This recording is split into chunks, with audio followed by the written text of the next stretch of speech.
کے home minister Amit Shah کی بڑی فکر لاحق ہے ان کو پاکستان کی، بلوچستان کی، ساتھ ہی دورہ مقبوضہ کشمیر، تو بڑے چھائے ہوئے ہیں یہ صاحب آج کل. امت شاہ ہمارے بڑے گہرے دوست ہیں، اور آپ کے ہمارے مطلب پاکستان کے بڑے گہرے دوست ہیں، ان کو فکر تو لاحق ہونی چاہیے. میں سوچ رہی تھی اگر آپ کشمیر کے اندر ایک واضح ٹکراؤ نظر آ رہا تھا، وہاں کی عوام اور نظام ایک دفعہ پھر ایک فیس آف نظر آ رہا تھا، ایک ٹکراؤ نظر آ رہا تھا، بڑا ایمیننٹ تھا کہ یہاں پر ایک دفعہ پھر لڑائی ہونے والی ہے اور سخت ترین لڑائی ہوگی، اور شاید یہ غیر معمولی قسم کی لڑائی ہوگی. یہ چیز بہت غلط ہے، کیونکہ پاکستان تو وہاں ڈیفینس کر رہا ہے نا. پاکستان کشمیر جو کہ اس کا اپنا ملک ہے، جو کہ اس کا پارٹ ہے پاکستان کا، تو اسے اپنے پاس کرنا چاہ رہا ہے، بٹ ایگزیکٹ جو کہ انڈیا کہہ رہا ہے بالکل غلط ہے.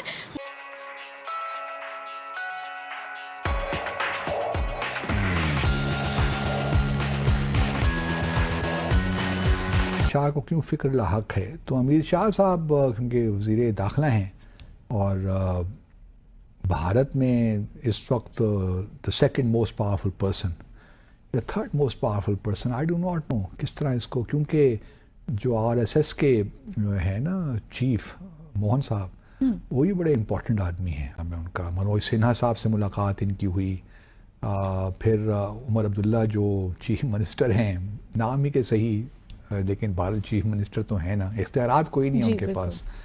تو ان سے بھی ملاقات ہوئی. تو وہاں پہ انہوں نے وہی بیانات دیے جس کی توقع ہم رکھ سکتے ہیں کہ جی ہم اس وقت جو جموں اور کشمیر ہے وہ نامکمل ہے آزاد جموں اور کشمیر کے بغیر، اور چونکہ 22 فروری 1994 کی بھارت کی پارلیمنٹ کی ایک قرارداد ہے کہ ہم نے یہ واپس لینے ہیں، تو جب تک یہ ہمیں واپس نہیں ملتے اس وقت تک ہماری جو ریاست ہے ان کی، بھارت کی ریاست، یہ نامکمل ہے. چلیے بات انہوں نے کر دی، اور بات ہی بھی انہوں نے کہا کہ جی بہت امن ہے، اب جو ہے ٹیررسٹ بقول ان کے ایکٹیویٹیز کم ہو گئی ہیں، لیکن ابھی بھی کچھ اکراس LOC پاکستان سے انفلٹریشن ہو رہی ہے. جو باتیں وہ کرتے رہتے ہیں وہی باتیں انہوں نے دہرائی، لیکن اب ہم بہت زبردست جو ہے اقدامات لے رہے ہیں. مین وائل یہ بھی ہم اپنے دوستوں کو بتاتے چلیں کہ پچھلے ایک سال میں، یعنی کہ 2022-23 میں تقریباً 80,000 سے زیادہ لوگوں کو بھارت نے، جو بھارتی شہری ہیں، ان کو ڈومیسائل ایشو کیے ہیں کہ آ کے مقبوضہ جموں اور کشمیر میں سیٹل ہوں. اس سے پہلے 35 لاکھ جو ڈومیسائل تو وہ ایشو کر دیے تھے، وہ ان لوگوں کے تھے جو پہلے ہی مقبوضہ جموں اور کشمیر میں رہ رہے تھے. لیکن پچھلے ایک سال میں کافی تیز رفتاری کے ساتھ نئے ڈومیسائلز ایشو ہو رہے ہیں بھارتی شہریوں کو. یہ اس لیے بڑا کنسرننگ ہے معاملہ، کیونکہ اگر آپ دیکھیے تو 2021 میں 185 بھارتی شہریوں کو ڈومیسائل دیے گئے تھے، جو مقبوضہ جموں اور کشمیر میں رہ نہیں رہے، وہاں سے باہر سے آ کر مقبوضہ جموں اور کشمیر میں سیٹل ہوں گے. 2022 میں یہ تعداد کم ہو گئی، 122 ہو گئی. لیکن پیچھے جو ہے 2023-24 میں یہ تعداد ایک دم بڑھ کر 84,000 کے قریب ہو گئی. تو 84,000 کہاں 122، 125 اور 180، 24,000 ڈومیسائل ایشو کیے ہیں. اس لیے جو 35A آرٹیکل کا نکلنا تھا نا، وہ ہمارے لیے بڑا میٹر کرتا ہے، کشمیریوں کے لیے بڑا میٹر کرتا ہے، کیونکہ یہ تو بالکل جہاں پہلے انہوں نے 32-35 لاکھ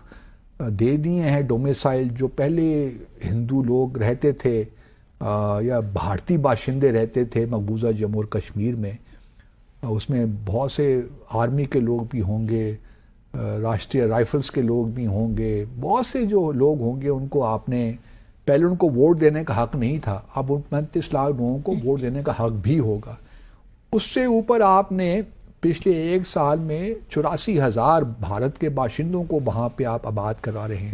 تو ڈیموگرافکس تو چینج ہوگی، ڈیموگرافی تو چینج ہو رہی ہے، اور یہی لانگ ٹرم پلان ہے بھارت کا کہ اس کو مسلم اکثریت سے مسلم اقلیت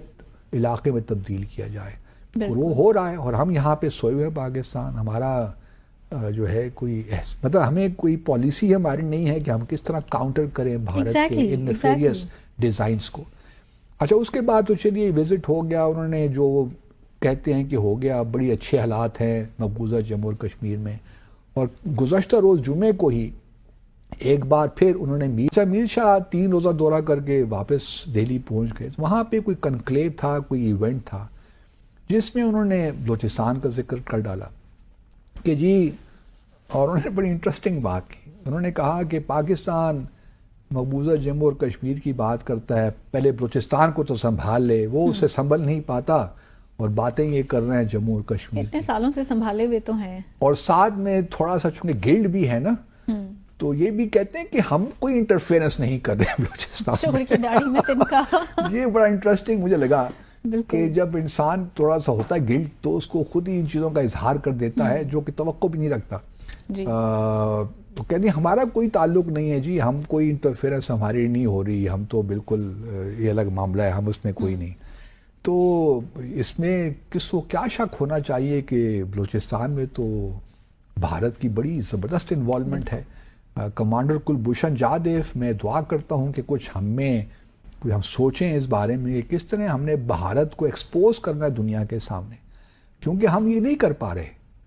ہمیں جو نیریٹو بلڈ کرنا ہے, آپ دیکھیں نا تحور رانا کی ہم نے گزشتہ روز بات کی تھی نا, بھارت آج بھی بھارت کا سارا وقت یہی لگا کہ تحور رانا جو ہے اس کے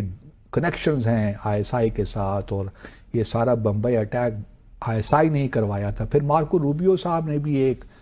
ٹویٹ کر دیا کہ ہم اور بھارت مل کر جو ہے ممبئی اٹیک کے جو مجرم ہیں ان کو سزا دلوائیں گے,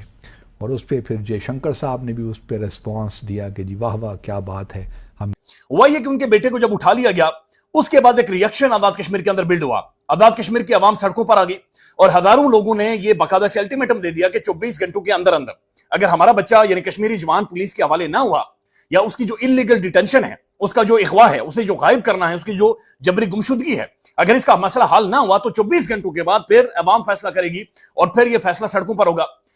اگلے چند گھنٹوں میں یعنی رات 12 بجے سے پہلے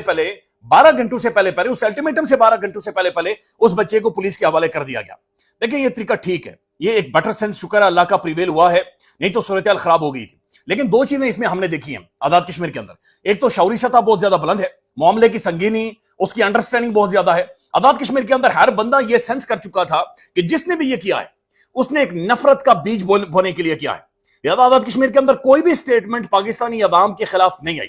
آزاد کشمیر کے کسی بھی سوشل میڈیا پلیٹ فارم سے کوئی بھی شخص کتنے ہی غصے میں کیوں نہ تھا, اس نے پاکستانی عوام کے حوالے سے ایک کمنٹ بھی نہیں کی, بلکہ مختلف پلیٹ فارمز کے اوپر جا کر باقاعدہ سے کہا جا رہا تھا, اعلان کیا جا رہا تھا لوگوں کو کہ برائے مہربانی سمجھیں یہ ایک نفرت بونے کی کوشش کی جا رہی ہے کہ کشمیری بچہ پڑھنے کے لیے آئے اور اسلام آباد کی سڑکوں سے اٹھا لیا جائے. دوسری چیز جو ہم نے آزاد کشمیر کے اندر دیکھی, ظاہر پاکستان میں بھی ایک لمبے ٹائم سے, اب گزشتہ 2-3 سالوں میں تو ویسے درجنوں لوگ ہیں جنہیں اٹھایا گیا, غائب کیا گیا, پھر بہت لمبے ٹائم کے بعد باہر آئے ہیں, بڑے پرومیننٹ جرنلسٹ بھی اس کے اندر شامل ہیں. آزاد کشمیر میں یہ ہوا کہ ایک الگ روٹ لیا گیا. یعنی پاکستان میں ہوتا ہے کہ بندہ اٹھایا جاتا ہے, پہلے اسلام آباد ہائی کورٹ, دوسری عدالت, سپریم کورٹ, اس طرف جاتے ہیں. کشمیر میں لوگوں نے کہا کہ کوئی عدالت نہیں, یعنی لوگ خود سڑکوں پر آ گئے, اور 24 گھنٹوں کے الٹیمیٹم کا مطلب یہ تھا کہ اس کے بعد معاملہ عدالتوں تک وکیل لے کر جائیں گے, لیکن پورا کشمیر, ہر شہر, ہر سٹی, بازار, محلہ, دکان, سکول, سب کچھ بند کر دیا جائے گا اور عوام سڑکوں پر ہوگی. اور اگر پھر مزید 36 گھنٹوں تک بچہ باہر نہ آیا تو پورے دارالحکومت کا گھیراؤ کیا جائے گا. تو پھر یہ بات اور طرف جا رہی تھی, یعنی عوام نے کہا کہ ہم اسے بلوچستان نہیں بننے دیں گے, ہم اسے خیبر پختونخوا نہیں بننے دیں گے. تو ایک بڑا غیر معمولی رسپانس ہے جو کہ آزاد کشمیر کی طرف سے آیا.